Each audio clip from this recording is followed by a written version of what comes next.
பேர் உங்களுக்கு வந்துருச்சு, அதனால மேடம் பண்ணி. ஸோ இன்னைக்கு நாங்கள் மேடையில் 4 விஷயம் பேசினா உங்களுக்கு 40 விஷயம் தெரியும். உங்களுக்கு அடுத்த நிமிஷம் கூகுளில் சர்ச் பண்ணுறீங்க. டெக்னாலஜி இன்னைக்கு வந்து சாதம் சின்ன சின்ன விஷயம்லேருந்து பெரிய விஷயத்துக்கும் டெக்னாலஜி மூலமாக உலகம் முழுவதும் பேசப்பட வைக்கிற அளவுக்கு நம்முடைய அறிவு நமக்கு வளர்ந்துருச்சு.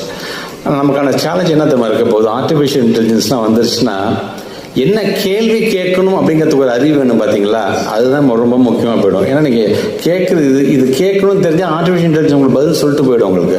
ஆனால் கேட்கக்கூடிய அறிவை நாம் வளர்த்து கொள்ள வேண்டும். டெக்னாலஜி வைஸ், படிப்பு வைஸ், எல்லா விதத்துலையும் நாம் நம்மளை அப்டேட் பண்ணிக்கிட்டே இருக்கணும் நம்ம. ஸோ இப்போ வினாடி குவிஸ் போட்டு அப்படிங்கிறது இந்த வெற்றி தோல்வியில் கலந்து புத்துணர்ச்சியாக வைத்துக் கொள்ள போகிறீர்கள் உங்களுடைய மூளைக்கு கொண்ட குவிஸ் காம்படிஷன். அதுதான் என்னுடைய மாணவர்கள் இது போன்ற வினாடி வினாக்களை அரசு பள்ளி, அரசு உதவி பெறுகின்ற பள்ளியை சார்ந்த மாணவர்கள் கொடுத்து அதில் வெற்றி பெறுகின்ற ஒரு 25 பேரை நாங்கள் வந்து இன்னைக்கு இன்டர்நேஷனல் லெவலில் நாங்கள் டூர் கூட்டிகிட்டு போகிறோம். நாங்கள் ஸோ பீயிங் எ மினிஸ்டர் நானே அந்த பசங்களை அழைத்து கொண்டு நான் ஜப்பான் கூட்டிகிட்டு போகிறேன், சவுத் கொரியா கூட்டிகிட்டு போகிறேன், மலேசியா நான் கூட்டிகிட்டு போகிறேன், ஆஸ்திரேலியா கூட்டிகிட்டு போகிறேன், ஜெர்மனி நான் கூட்டிகிட்டு போகிறேன். அப்படின்னா அந்த கல்வி சுற்றுலா மூலமாக அங்கே இருக்கின்ற யூனிவர்சிட்டிக்கு நான் அழைச்சிட்டு போகிறேன். நான் அங்கே இருக்கின்ற ஸ்கூல் எஜுகேஷன் எப்படி நடக்குது, அங்கே இருக்கிற டீச்சர்ஸ் கிட்ட எப்படி நம்முடைய பசங்க எப்படி இன்ட்ராக்ட் பண்ணுறாங்க, என்ன மாதிரியான கேள்விகள் கேட்குறாங்க, தூரத்தில் நின்று நாங்கள் பார்த்து அதை ரசிக்கிறோம் நாங்கள்.